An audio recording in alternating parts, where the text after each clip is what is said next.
Welcome to the gentle paragraph. Tonight, we will continue A Man Called Over by Fredrik Backman.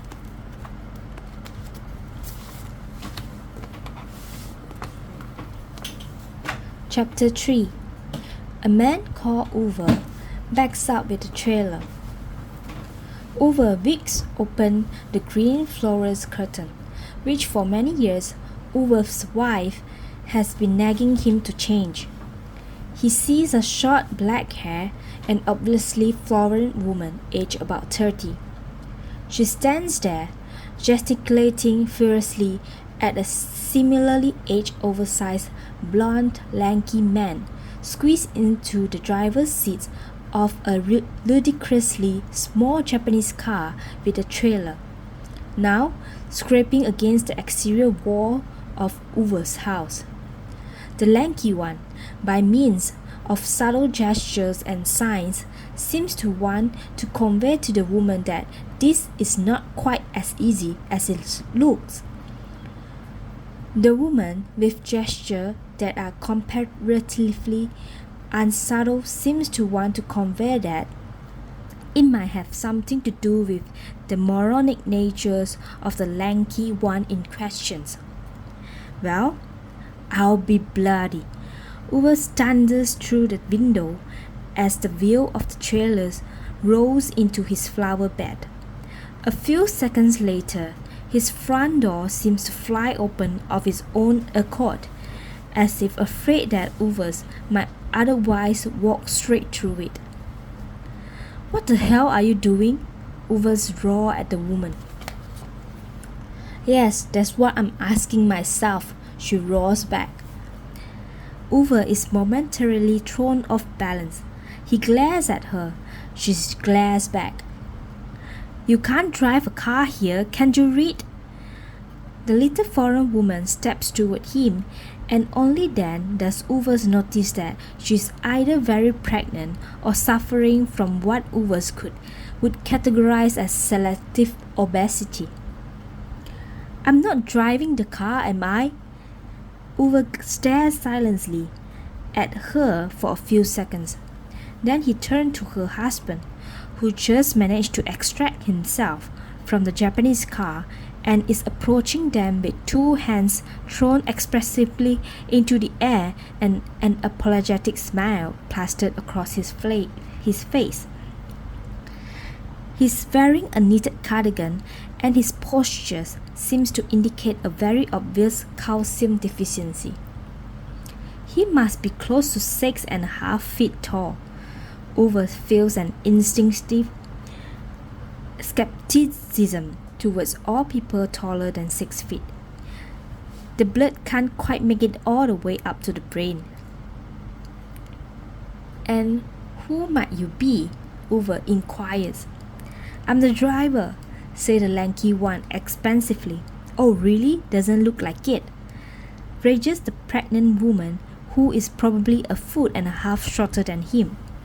She tries to slap his arms with both hands. "And who's this?" Uwe asks, staring at her. "This is my wife." He smiled. "Don't be so sure it will stay that way," she snapped, her pregnant belly bouncing up and down. "It's not as easy as it looks," the lanky one trying to say, but he's immediately cut short. "I say right, but you went on backing up to the left. You don't listen, you never listen."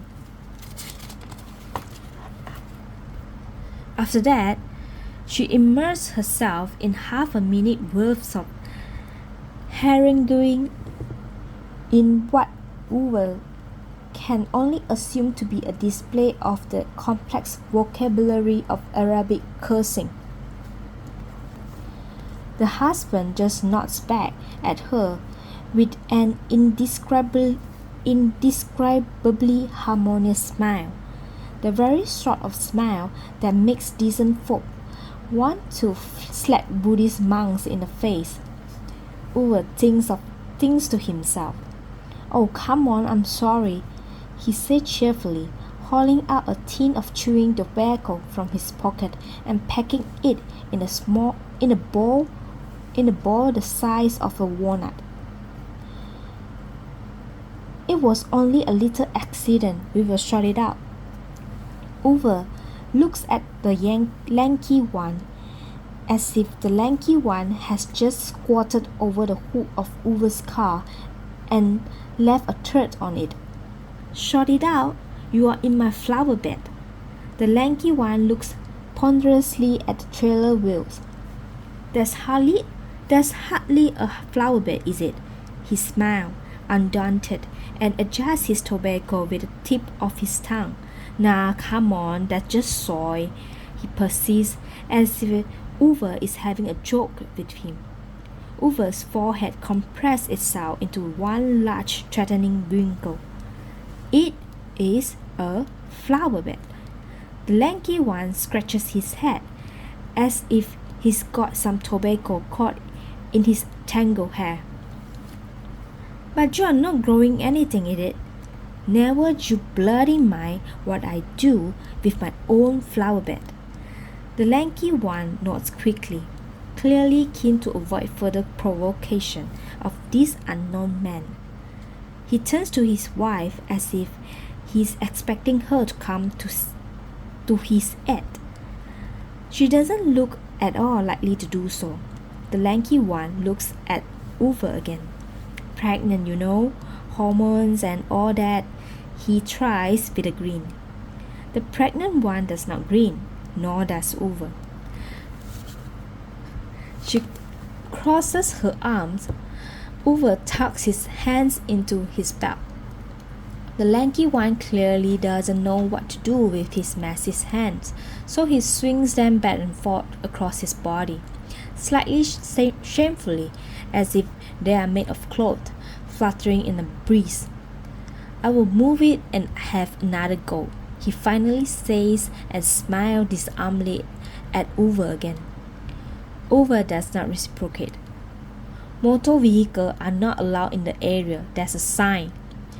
The lanky one steps back and nods eagerly, jokes back, and once again contorts his body into the underdimensioned Japanese car. Christ! Uwe and the pregnant woman mutter varyingly in unison, which actually makes Uwe dislike her slightly less. The lanky one pulls forward a few yards. Uwe can see very clearly that he does not straighten out the trailer properly. Then he starts backing out again, right into Uwe's mailbox, buckling the green sheet metal. Uwe storms forward and throws the car door open. The lanky one starts flapping his arm again. My fault, sorry about that. Didn't see the mailbox in the rear view mirror, you know, it's difficult. This trailer thing just can't figure out which way to turn the wheel. Uwe thumps his fist on the roof of the car so hard that the lanky one jumps and bangs his head on the door frame. Out of the car. What? Get out of the car, I said. The lanky one gives Uwe a slightly startled glance, but he doesn't quite seem to have the nerve to reply. Instead, he gets out of his car and stands beside it like a schoolboy in the dance corner. Uwe points down the footpath between the row houses towards the bicycle shed and the parking areas. Go and stand where you are not in the way. The lanky one nods, slightly puzzled. Holy Christ! A lower arm amputee with cataracts could have backed this trailer more accurately than you, Uwe mutters as he gets into the car. How can anyone be incapable of reversing with the trailer? He asked himself. How? How difficult is it to establish the basic of right and left and then do the opposite? How do these people make their way through life at all? Of course, it's an automatic, Uwe nods. Might have known. These morons would rather not have to drive their cars at all, let alone reverse into the parking space by themselves. He puts it into drive and inches forward. Should one really have a driver's license if one can't drive a real car rather than some Japanese robot vehicle? He wonders. Uber's doubts whether someone who can't park a car properly should even be allowed to vote. When he's pulled forward and straightened out the trailer, as civilized people do before backing up with the trailer, he puts it into reverse. Immediately, it starts making a shrieking noise. Uber looks around angrily. What the bloody hell are you?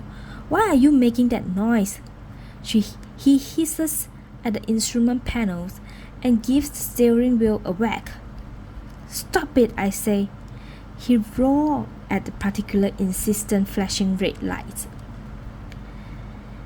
At the same time, the lanky one appears at the sides of the car and carefully taps the window.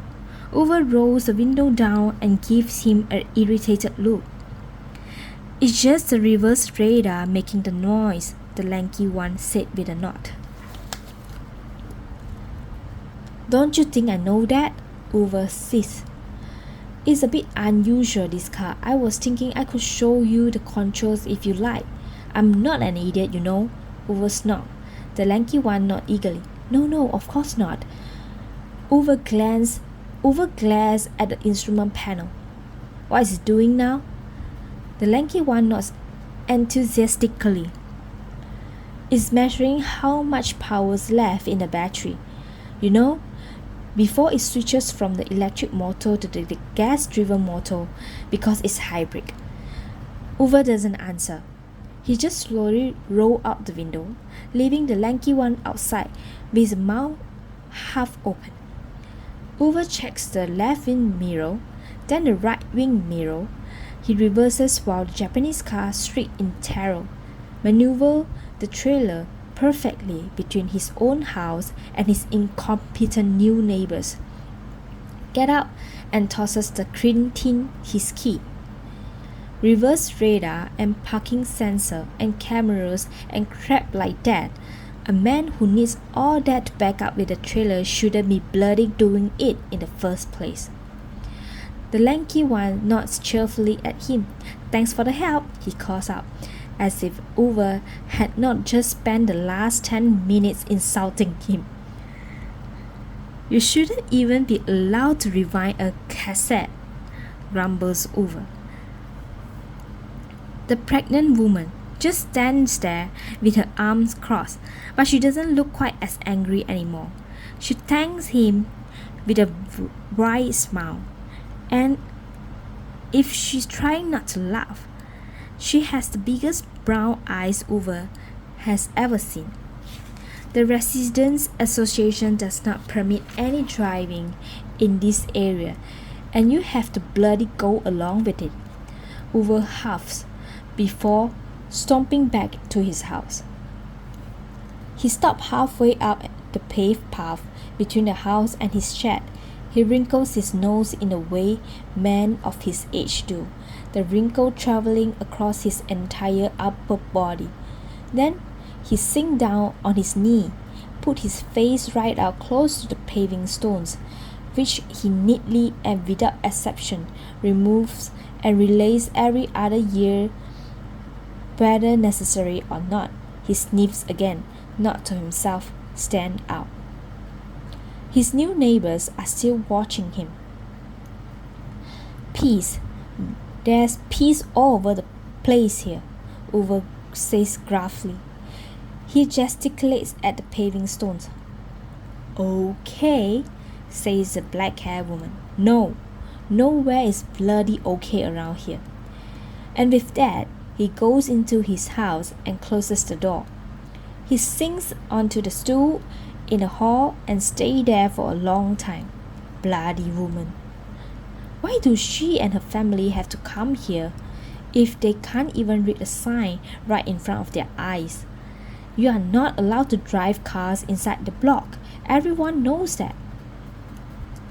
Uber goes to hang up his coat on a hook among a sea of his wife's overcoats. Mutter idiots at the closed window just to be on the safe side. Then goes into his living room and stares up at his ceiling. He doesn't know how long he stands there.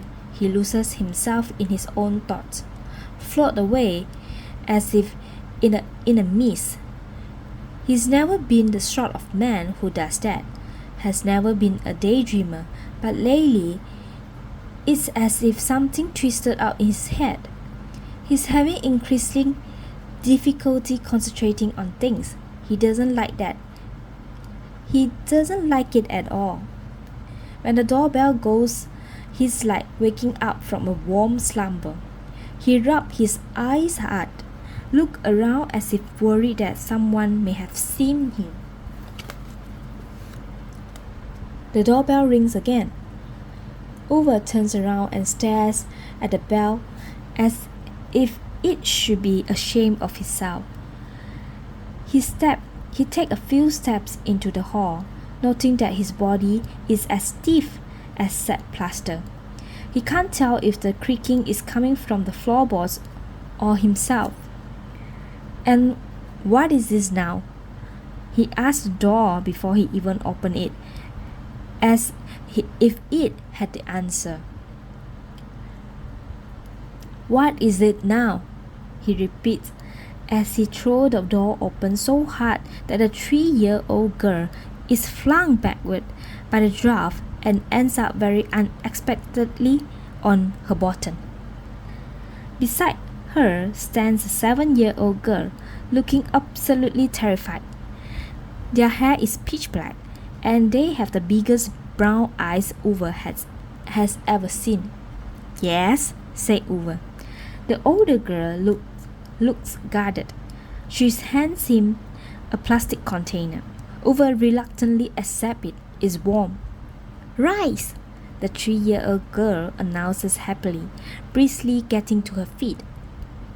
With saffron and chicken, explained the 7-year-old, far more wary of him. Uwe evaluates them suspiciously. Are you selling it? The 7-year-old looks offended. We live here, you know. Uwe is silent for a moment. Then he nods, as if he might possibly be able to accept this premise as an explanation. Okay. The younger one also nods with satisfaction and flags her slightly too long sleeve. Mom said you were hungry. Uwe looks in utter perplexity at the little flapping speech defect. What? Mom said you look hungry, so we have to give you dinner. The 7-year-old girl clarifies with some irritation. Come on, Nazanin, she adds, taking her sister by the hand and walking away after directing a resentful stare at Uwe.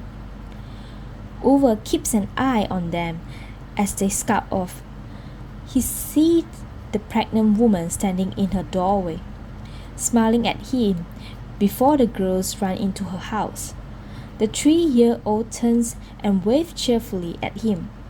Her mother also waves. Uwe closes the door.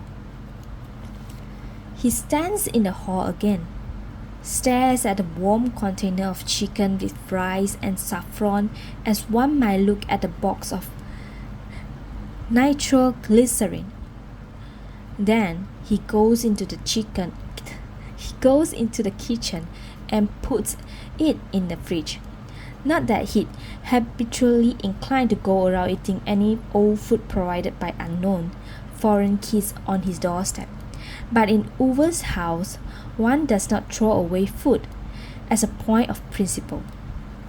He goes into the living room, shoves his hands in his pocket, looks up at the ceiling, stands there a good while and thinks about what sorts of concrete wall anchor board would be most suitable for the job. He stands there, squinting until his eyes start hurting.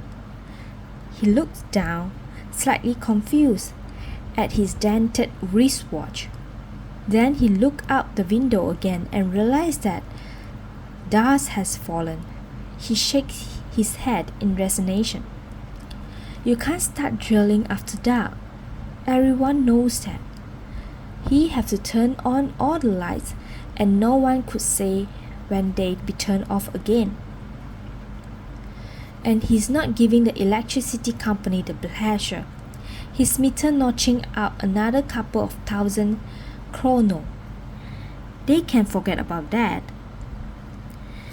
Uwe packs out his useful stuff box and takes it to the big upstairs hall. Fetches the key to the attic from its place behind the radiator in the little hall. Goes back and reaches out and opens the trapdoor to the attic. Falls down the ladder.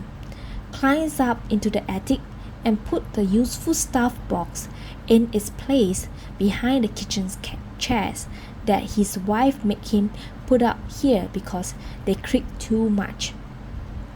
They didn't creak at all. Uwe knows very well it was just an excuse because his wife wanted to get some new ones. As if that was all life was about. Buying kitchen chairs and eating in restaurant and carrying on. He goes down the stairs again, put back the attic key in his place behind the radiator in the little hall. Taking it a bit easy, they said to him. A lot of 31-year-old show-offs working with computers and refusing to drink normal coffee. An entire society where no one knows how to back up with a trailer. Then they come telling him he's not needed anymore. Is that reasonable? Uwe goes down to the living room and turns on the TV. He doesn't watch program, but it's not like he can just spend his evening sitting there by himself like a moron, staring at the walls. He gets out the foreign food from the fridge and eats it with a fork, straight out of the plastic container. It's Tuesday night, and he's cancelled his newspaper subscription, switches off the radiators and turned out all the lights. And tomorrow, he's putting up that cook.